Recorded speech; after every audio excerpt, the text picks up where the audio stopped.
तो देखो in case अगर y हमारा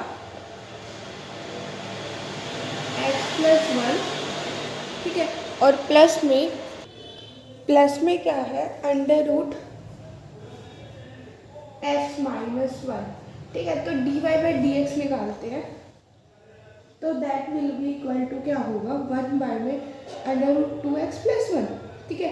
और x का जब हम डिफ्रेंशिएशन करेंगे तो दैट विल रिजल्ट इनटू 1, ठीक है। और सिमिलरली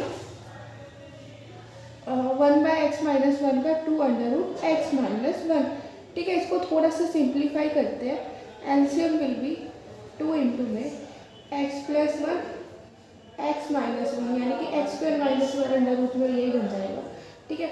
और यहाँ पे क्या है x-1 ऊपर क्या बनेगा और प्लस में x-1 और x+1, ठीक है।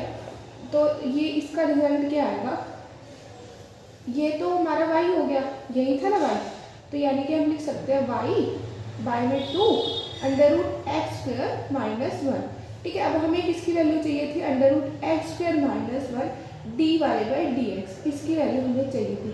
कर दो इसके साथ मल्टीप्लाई, तो ऑब्वियसली बात है ये खत्म हो जाएगा √x² - 1, ठीक है। और रिजल्ट में हमें क्या बचेगा y/2, ठीक है। तो y/2, ठीक है।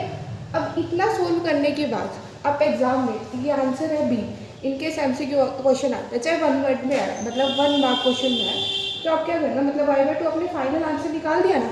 इनकेस ऑप्शन में आता है तो ऑब्वियसली बात है ए बी सी डी चारों से एक ऑप्शन होगा, तो आप क्या लिखना है नेक्स्ट स्लाइड में b = b और y/2, ठीक है। और इसके चारों तरफ बॉक्स बना लेना ताकि ये हाईलाइट हो जाए, मतलब एग्जामिनर मोस्ट चांस होएंगे कि एग्जामिनर जो है ना डायरेक्ट y/2 को देख के टिक कर देगा आंसर और आपको फुल मार्क्स दे देगा इस क्वेश्चन में। इस पार्ट में जाएगा ही नहीं, अगर बाई चांस इस पार्ट में कोई गलती हो गई है तो एग्जामिनर का शायद।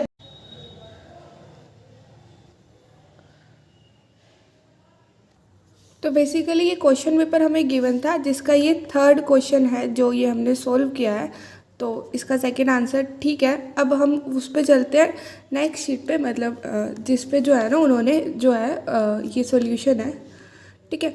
तो सक्षम सबसे बड़ी गलती तो हमसे ये हो गई कि ये क्वेश्चन पेपर में 3rd क्वेश्चन है और हमने क्या लिख दिया 3rd, ठीक है ना। तो यहीं से हमारी मिस्टेक हो गई है, ठीक है। एग्जामिनर हमें 0 नंबर देगा, हालांकि मैं समझ चुकी हूँ कि आप शायद फ्लो में सेकंड क्वेश्चन को आप स्किप कर चुके हो, लेकिन ये मतलब और स्पीड में ये चीज़ हो जाती है, लेकिन इसके बदले में हमें 0 मार्क्स मिलेंगे क्योंकि ऑब्वियसली बात है हमें 2 3 6 पूछा है और हम 5 4 20 बता रहे हैं। हालांकि 5 4 20 ठीक है, लेकिन अब इसके अकॉर्डिंग इसमें हमारे 0 मार्क्स होंगे, ठीक है ना।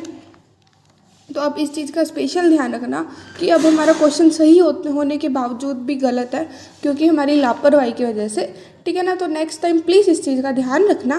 फ्लो में मुझे पता है क्योंकि हमें मैथ्स का पेपर में स्पेशली हमारे पास टाइम नहीं होता, लेकिन अब हमारी गलती हो चुकी है, पेपर के टाइम पे ये गलती नहीं होनी चाहिए। Thank you so much for watching my video, thank you.